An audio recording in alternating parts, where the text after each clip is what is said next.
Their mother sent them to jail to die and never expecting they would meet him. Rachel faced a heart-wrenching dilemma driven by an overwhelming fear and a desperate desire to cling to her newfound love. She had never revealed to her new boyfriend, the man she saw as her last shot at true happiness, that she was a mother to two young boys. Deep within, she harbored a dark fear that he would abandon her if he discovered her secret. This fear gnawed at her, warping her thoughts and casting a shadow over her soul. In a moment of acute desperation, panic clouded her judgment, and her maternal love was momentarily eclipsed. With a chilling resolve, she decided to commit an unthinkable act. She would make her son Max disappear, choosing a place so secluded that no one would ever suspect or search for him. An old, abandoned prison on the outskirts of town, enveloped in darkness and decay, seemed like the perfect spot. It was a place that promised to erase any trace of Max, and with him, the burden of her secret. The day started as any other for her children. Rachel woke them with a smile that barely concealed her inner turmoil, spinning tales of a special day ahead, framing it as an adventure. Despite the excitement, 7-year-old Max felt a twinge of suspicion at his mother's unusual demeanor, but remained silent. Ben, just 5 years old, gripped his beloved stuffed animal, blissfully unaware of the gravity of their journey. "Mom, where are we going?" Max inquired, securing his seatbelt in the back seat. "We're off to somewhere special," Rachel responded, her smile forced and unconvincing. "It's a surprise. Just wait and see." The boys exchanged wary glances. Max's unease grew, though he chose not to voice his doubt. Ben, on the other hand, thrilled with the anticipation of the promised surprise, bubbled with excitement. As their car trundled down the dusty road, the cityscape melted away, replaced by an oppressive silence. "Mom? Are we almost there?" Ben's innocent voice pierced the quiet. "I'm kind of hungry." This rewrite keeps the narrative flow while enhancing the emotional depth and details to provide a clearer picture of Rachel's psychological state and the setting. "Yeah, Mom. Can we stop for a snack?" Max chimed in, his voice laced with unease as the surroundings grew increasingly desolate. Rachel took a deep breath, her stomach knotting with anxiety. She avoided looking in the rearview mirror and responded, "We'll be there soon, kids.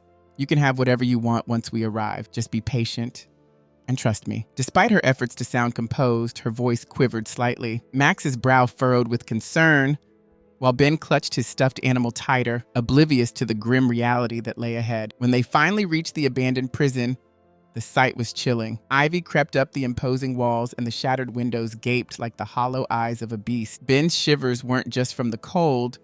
A palpable dread filled the air. He sought reassurance from his brother. "Mom, this place is scary," Ben whispered, huddling close to Max. Max, peering up at the dark, decaying facade, felt a primal fear surge through him. This was not a place they should be. "Mom, why are we here?" he asked, his voice barely a whisper, tension gripping his young heart. Rachel forced a smile, devoid of any real warmth, as she knelt before them. She brushed Ben's hair gently, his eyes wide and teary as he looked back at the forbidding structure. "It's just for a little while, sweetie," she said, her voice cracking as she fought back tears. "You'll stay here, where it's safe, while I take care of something important. I promise everything will be all right." "Are you leaving us here alone, Mom?"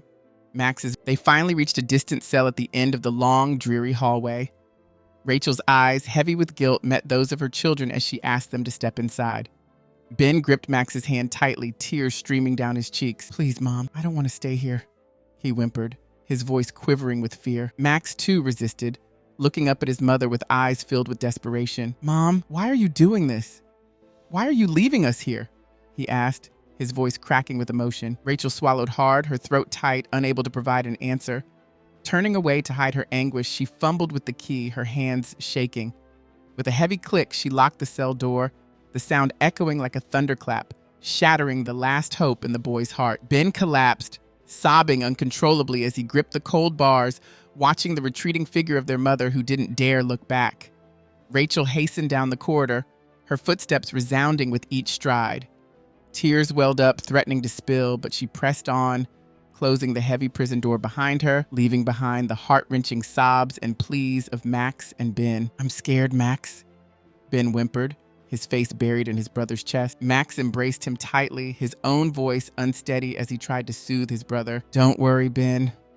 I'm right here. Everything's going to be okay," he assured him, though his own tears betrayed his word. The cold, empty promises of their mother echoed hauntingly in the stark cell. As darkness enveloped them, the chilling night air seeped into their cell, encircling them like a sinister presence. The brothers huddled closer, their bodies trembling, engulfed by uncertainty and the grim reality of their confinement. "Max, Mom's coming back, right?" Ben asked, his voice tiny and fragile. Max closed his eyes, a tear escaping down his cheek as he faced the harrowing task of comforting his brother. "Yes, Ben. Mom will come back. We just have to wait a little longer," he whispered, the lie weighing heavily on his heart. In the oppressive blackness, the boys clung to each other, their shivers mirroring their fear, forsaken by the very person meant to safeguard them. The haunting echo of their betrayal reverberated off the imprisoning bars, sealing their fate. Max and Ben found themselves ensnared in a harrowing reality that felt like a relentless nightmare. The dark, frigid confines of their cell enveloped them, a relentless cage with no apparent exit. The hollow echoes of their cries dwindled into the void of the desolate prison, emphasizing their isolation. Youth and innocence marred by the situation, their hands bore the bruises of their futile efforts to bend the unyielding iron bars. As the harsh truth settled in, they realized they were utterly alone. Their attempts to manipulate the metal, pushing and pulling with all their might, had proven ineffectual. Max stared at the bars, his eyes burning with a mix of fury and despair. He couldn't surrender. He had to remain resolute for Ben, though each moment in captivity sapped more of his spirit. Drawing a deep breath to rally his fading strength, Max approached the bars once more.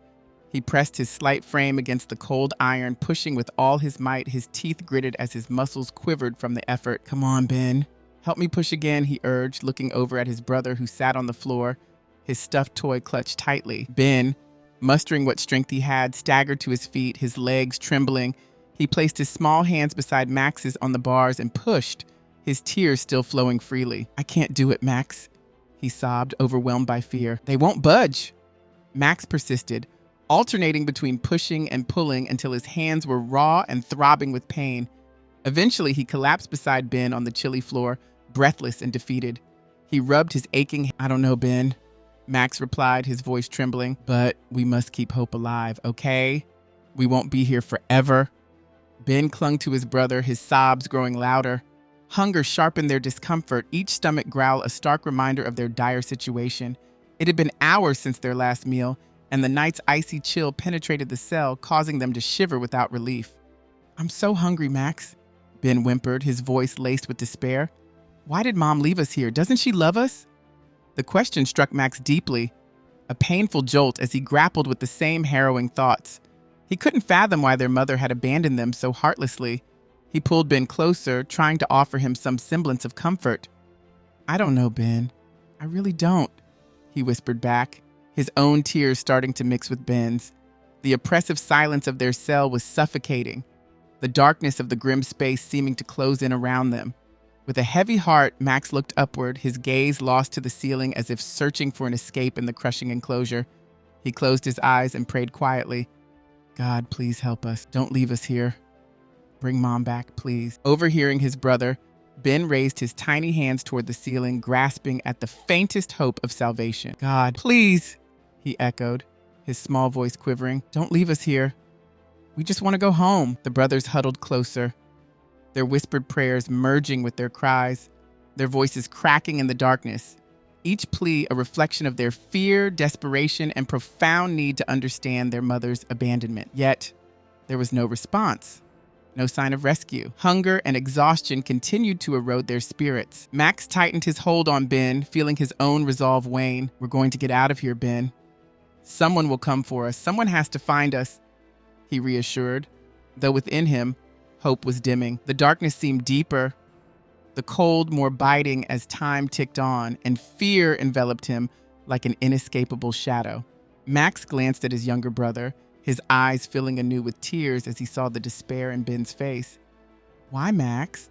Ben asked, his voice frail, his eyelids drooping from sheer fatigue. "Why doesn't Mom love us?" Max swallowed the lump in his throat, his heart aching with sorrow. There were no answers that could ease their pain, nothing he could say to make sense of their abandonment. "I don't know, Ben," he whispered back, his voice heavy with both love and anger. "But no matter what happens, I'm here with you. I'll always be here, I promise." In the consuming darkness of the cell, they clung to each other, seeking solace in their bond as the night's cold bit into their skin and the burden of their despair grew ever heavier. Each minute was a struggle against overwhelming fear, gnawing hunger, and the profound sense of betrayal by the one who should have cherished them the most. Yet amidst the oppressive silence, the steadfast love Max held for his brother shone like a beacon, their only source of warmth in a world that had forgotten them. The boys were consumed by hunger, a visceral pain that twisted their stomachs with sharp pangs. Unbeknownst to them, 2 days had elapsed since their mother had left them in that bleak, forsaken cell. The darkness enveloped everything, making time stretch endlessly, each minute elongating into what felt like hours. Max's body was weak, his energy nearly spent, and beside him, Ben was too drained to even weep. His voice, now just a faint echo, reached Max's ears. "Max?" Ben whispered. His lips cracked, his face ghostly pale. "I'm so thirsty." Max tried to swallow, but his throat was parched, as desolate as a barren desert. He had nothing left to offer to alleviate their thirst or the cruel hunger that clawed at their insides. "I know, Ben," Max replied, his voice a strained murmur. The hunger was torturous, but their thirst was excruciating, searing their throats and rendering them nearly speechless. Each breath was laborious, and any attempt to move sapped the remnants of their dwindling strength. Ben's feeble voice pierced the stifling silence once again. "Max, do you think Mum is coming back?" Max turned to his brother, feeling his heart fracture further. Despite his own dwindling hope, he knew he had to keep Ben's spirit alive. "Ben, we need to stay strong. Someone will find us. We just have to keep believing," Max whispered, his voice trembling with the effort to mask his despair. The two brothers clung to each other, their bodies shivering from the relentless cold and sheer exhaustion. The darkness of the prison seemed to deepen, their only company the sound of their shallow breaths. They felt utterly forsaken, with hunger and thirst gnawing at them relentlessly. Max wrapped his arms around Ben in a feeble attempt to provide some warmth, although his own strength was fading fast. "I don't want to die. Someone has to come, he murmured, tears streaming down his face anew. Just when despair seemed about to swallow them whole, an unexpected glimmer of hope appeared. Outside, a figure approached the long-abandoned prison. It was Jack, a soldier weary from battle, looking for a refuge as dusk settled. His uniform was ragged, his body exhausted, and his soul laden with burdensome memories. The derelict prison seemed a suitable place to escape the chill and solitude of the night. As he wandered the dusty corridors, a strange unease halted him. The silence was punctuated by a faint, distressing sound, a muffled sob. Jack paused, shutting his eyes to focus. The soft, desperate plea of a child calling for help became unmistakable. "Please help us!" the weak voice cried out. With his heart pounding, Jack immediately pursued the sound, his pace quickening despite his fatigue. His boots thudded against the cracked floor, the echoes guiding him deeper into the shadowy depths of the prison. The plaintive cries led him to a cell at the far end of a corridor. Peering inside, Jack was stunned to see two small, fragile figures huddled together, barely able to move. "Oh my God," Jack exclaimed, his voice filled with shock as he rushed to the bars. "Hey kids, I'm here. I'm going to help you." Max slowly lifted his head, his eyes struggling to focus.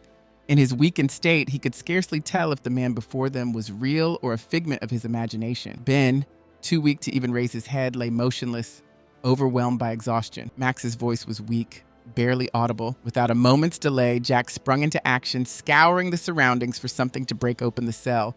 No keys were in sight, but his determination didn't waver. Spotting some large stones on the ground, he seized one immediately. "Hold on, kids, I'm getting you out of here," Jack shouted with resolve as he began to pound the iron bars with all his might. The metal shrieked under each strike, reverberating through the empty prison. Though fatigue clung to him, Jack's resolve was unyielding. Max watched, his eyes wide with a flicker of hope, while Ben lay motionless, drifting in and out of consciousness. "Just one more!" Jack cried out, channeling the last reserves of his strength into a final, desperate blow. Sweat beaded his forehead as the bar at last began to give way. With a few more forceful hits, the bar snapped, creating a gap just wide enough for the boys to escape. Dropping the stone, Jack, breathless and exhausted, hurried to assist the boys. "Come on, let's get out of here, he urged, extending his hands towards them. But the exhaustion from days of travel and the intensity of his efforts suddenly caught up with him. His legs buckled and his vision blurred. Before he could help the boys to safety, he collapsed onto the cold floor. "No, don't pass out," Max screamed, terror seizing him as he watched Jack collapse. The brief spark of hope was quickly overshadowed by renewed fear. Struggling to stand, Max found his body unresponsive. He turned to Ben, who was barely able to open his eyes, and a single tear rolled down Max's cheek. They had finally found help. But now the life of their rescuer hung in the balance. In the dimming light of the cell, hunger still biting at their weakened bodies, the boys faced a cruel twist of fate. Though Jack had managed to break the bar, his collapse threw them back into uncertainty. Despite his efforts, exhaustion overcame him, and he lay on the ground, the gap in the bars, a testament to his determination, but his body defeated by the ordeal. Max, tears brimming in his eyes, glanced at Ben and then at Jack, the man who had just freed them. "Ben, the gate's open. We can get out," he exclaimed, hoping to lift his brother's spirit. With considerable effort, Max helped Ben to his feet. Supporting each other, they staggered out of the cell. The sensation of freedom was overwhelming, yet their relief turned to concern upon seeing Jack motionless on the ground. "Max, what about him?" Ben asked, looking worriedly at the man who had sacrificed so much for their escape. Max gazed at the soldier, noting his labored breathing. Leaving him behind was not an option. "We can't just leave him," Max stated firmly. "He saved us. We need to help him." Summoning all their remaining strength, the boys carefully lifted Jack, supporting his weight as they dragged him towards the exit of the prison. Every step was a battle against their fatigue, but their resolve was unyielding. This man had risked everything for them, and now it was their turn to show courage. Once outside, they reached a small clearing where the early morning sun began to peek through the trees.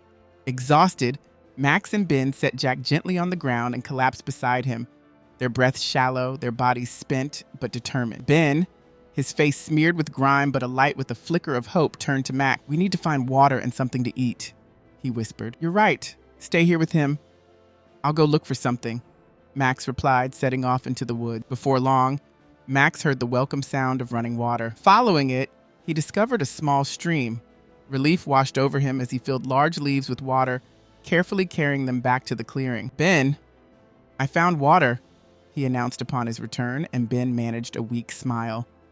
Max helped Ben drink and then gently moistened Jack's lips with water, trying to rouse him. Without wasting a moment, the boys scoured the nearby area and found several fruit trees. They gathered the fruit with their small, eager hands and hurried back to Jack's side.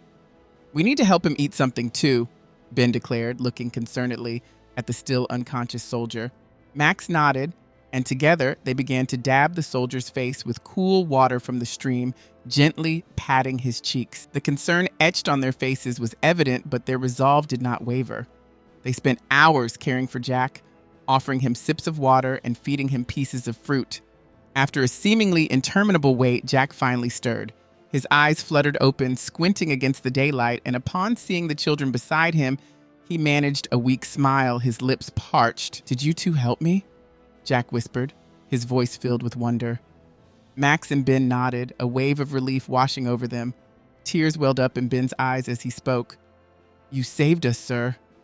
We couldn't just leave you behind," he said, his voice choked with emotion. Jack sat up slowly, his gaze lingering on the brave siblings who had saved his life. He was moved by their determination and kindness. With some effort, he drank more water, feeling a semblance of strength return. "Thank you, kids. I really mean it," Jack murmured appreciatively. Max looked down, a sadness in his eyes, then met Jack's gaze. "Sir, we need to tell you something," he began, his voice quivering. "Our mom..." Every day, as Jack regained strength, he witnessed the boys' resilience and kindness, which deepened his resolve to secure a better future for them. One evening, as the sun set, casting a golden glow across the clearing, Jack joined Max and Ben, who were amusing themselves with sticks and stones. "Kids, I've been thinking," he started, his expression warm with a hopeful smile. "I think it's time we left this place. I want to take you somewhere safe, somewhere you can call home."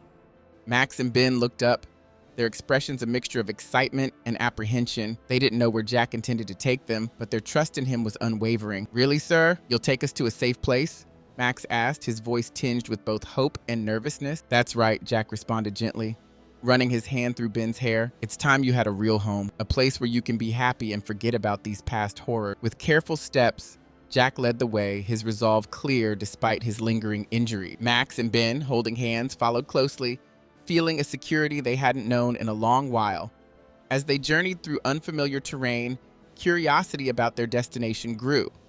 They navigated winding paths, lush with greenery, and climbed gentle hills, their anticipation building.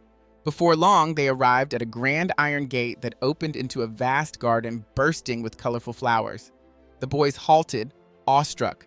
Ahead stood an imposing mansion nestled among towering trees and bathed in the soft evening light. "Is this it?" Ben asked, his voice filled with wonder. Jack looked down at the boys with a warm, proud smile. "Yes, kids, this is my home," he declared. Max and Ben were speechless, having never seen anything so grand. The mansion seemed like something from a fairy tale, a stark contrast to the dark, cold prison cell that had held them captive. Ben, still tightly gripping his brother's hand, turned to Jack with wide, incredulous eyes. "Are we going to live here?" he whispered, almost fearful that saying it aloud might break the magical spell. Jack knelt down, meeting their eyes with a reassuring gaze full of compassion. "Yes," he answered softly. "This is your home now. Yes, this is where I want you to live. I don't have children, and I've always dreamed of having a family. You saved me, and now I want to return the favor. I want to offer you a home, and more importantly, all the love and safety you deserve," Jack explained, his voice sincere and steady. Max and Ben looked at each other, their eyes brimming with tears. They could hardly believe they might have a life filled with peace, love, and security, a stark contrast to their past filled with fear and neglect. Overwhelmed with gratitude, Max lunged forward, wrapping his arms around Jack in a tight embrace, his tears flowing freely. Thank you, Mr. Jack," he sobbed, his voice heavy with emotion. Ben, initially hesitant, also moved closer and clung to Jack with all the strength he could muster. "Are you really going to take care of us?" Ben asked, his voice hopeful, his eyes searching Jack's for affirmation. Jack wrapped his arms around both boys, the warmth of their small bodies against him filling his heart with resolve. "Yes, boys. From this moment on, I'm your father," he declared firmly. "No one will ever hurt you again. I will protect you and love you as my own son." In the days that followed, Max and Ben experienced joy like never before. Jack's mansion became their wonderland, a vast garden to explore, a large pool for endless splashing, and a magnificent house that felt like a real sanctuary. They finally had a home. Jack introduced them to the town, buying them new clothes, and each night he would regale them with tales of his days as a soldier, stories of bravery and compassion, instilling in them the value of hope. For Max and Ben, who had known only abandonment and despair, the embrace of a family was a profound transformation. And for Jack, a man who had served his country with distinction, finding and fulfilling this new role as a father to these boys became his most important mission. One sunny afternoon, as they played in the garden, Jack came over with a serious yet affectionate expression. "Boys, I want to talk to you about something important," he said, capturing their full attention. With a covert signal, Rachel whispered something to one of the men accompanying her. The man nodded understandingly and, along with two others, started moving towards Jack and the children. Jack, while trying to reassure Max and Ben, picked up on the unsettling vibe. The men approached with a threatening demeanor, and Rachel's expression ignited a sense of urgency within him. Jack instinctively positioned himself in front of the children, shielding them. "Stay close to me, all right?" he instructed Max and Ben, his voice firm and determined. The boys gripped his jacket tightly, their bodies shaking with fear. Around them, the sounds of the market amplified, yet the tension in the air thickened palpably with each step the men took. "Stay away from my kids!" Jack bellowed, his authoritative voice cutting through the noise. The men continued their advance undeterred. One of them brandished a knife, confirming Jack's worst fears. They intended to cause harm. His eyes ignited with anger, and without a second thought, he charged at them. "No one messes with my kids, he roared, his voice fierce enough to startle the assailants. Despite his lingering injuries, Jack's protective instincts provided him with a burst of strength. He struck the first man hard, knocking the knife away and sending it skittering across the ground. The other two men attacked, but Jack skillfully dodged and countered with strong punches, forcing them to retreat. "Max! Ben! Run!" he shouted, keeping his focus locked on the aggressors. "No, Dad! We don't want to leave you!" Ben yelled back, tears cascading down his cheek. "Run!" Jack commanded, contending with the attackers with relentless vigor.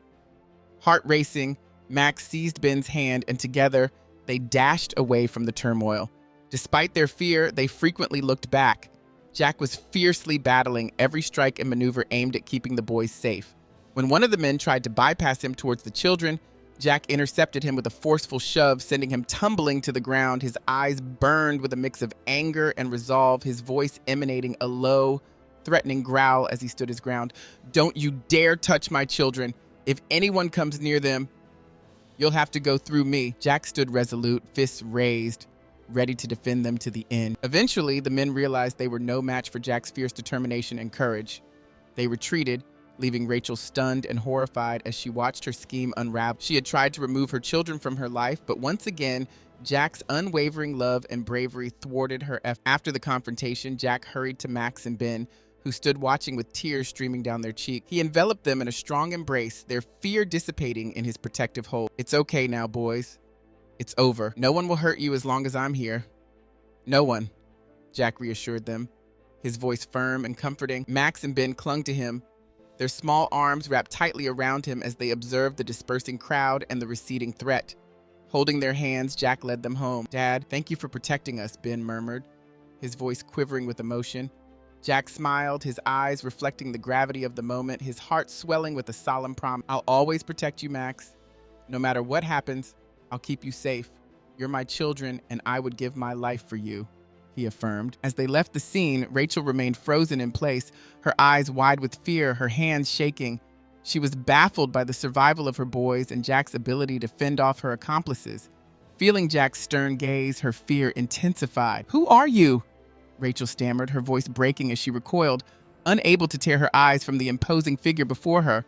Before Jack could answer, Max stepped forward, his eyes brimming with a mix of gratitude and resolve. "He's our savior, Mom. He rescued us when you left us to die in that prison," he declared. Ben, standing by his side, added with a mix of sadness and resolve, "He's our dad now, and he takes care of us, something you never did." Rachel was struck by their words, her face a mask of shame and guilt. But it was Jack's stern, indignant expression that truly shook her. "So you're the mother who abandoned them in that prison?" he asked, his tone icy and accusing, making Rachel recoil further. "The same woman who tried to take their lives?" Overwhelmed, Rachel tried to step back, realizing she had no way to escape the consequences of her actions. Rachel found herself cornered. The men who had accompanied her lay incapacitated, their attempts to intimidate having failed miserably. Realizing her options had run out, she attempted to appeal to Jack, but he swiftly cut her off. "There are no excuses, ma'am," Jack declared sternly. "These boys deserve far more than a mother who abandons and harms them. They need love, protection, and opportunities for a bright future, things I intend to ensure they have." With authority, Jack turned to address the onlookers who had gathered around the scene. Several individuals inspired by Jack's leadership and courage stepped forward to assist. Acting with the decisiveness of a seasoned soldier, Jack directed that Rachel and her accomplices be handed over to the police. The officers, quickly briefed on the situation and impressed by Jack's resolute demeanor, promptly complied with his commands. "You'll be taken into custody, and I'll ensure you never pose a threat to these boys again," Jack announced as Rachel was led away. While the boys did not rejoice at the sight of their mother's arrest, they felt an immense relief wash over them. They understood that the threats of the past were now gone, and they would no longer have to live in fear. Jack enveloped them in a reassuring embrace, murmuring, "It's over now, boy. You're safe, and you always will. Let's go." With that, he led them away, ready to start anew. Under Jack's guardianship, Max and Ben were enrolled in school, a dream they had once thought unreachable. Each day, Jack would drop them off at the front gate, sharing a heartfelt hug before they ventured inside. Backpacks filled with books and hearts swelling with hope, Max and Ben eagerly embraced their new lives. They reveled in the joy of learning, making friends, and exploring a world that had once seemed closed off to them. The bond between Jack and the boys deepened each day, rooted in the love and security he provided. They spent joyful afternoons swimming in the pool, taking leisurely walks in the park, and enjoying the comfort of a true home. Each night, they fell asleep with contented smiles, secure in the knowledge that they were finally safe, cherished, and home at last. "Dad, today I read a whole sentence all by myself," Max exclaimed, his eyes sparkling with pride. Jack looked at him, his smile radiating warmth and love. "And I made a drawing for you, Dad," Ben chimed in, proudly displaying a colorful artwork. Jack wrapped his arms around them, his heart swelling with joy at their achievements. These moments, simple yet profound, were treasures beyond measure for him. As time marched on, Max and Ben flourished under Jack's nurturing care. In a home built on foundations of love and understanding, they learned that despite their past filled with hardships and abandonment, they now had a father who cherished and protected them, a father who would sacrifice anything for their well-being. Day by day, they shed the remnants of their former anguish, thriving in the nurturing environment Jack provided.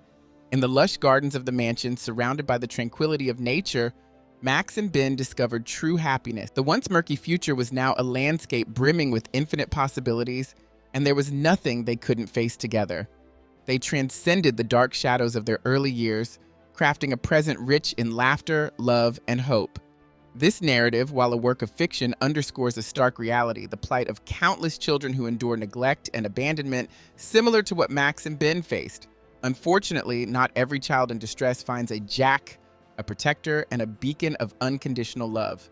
This story serves as a poignant reminder of the critical importance of love, protection, and presence in the lives of children.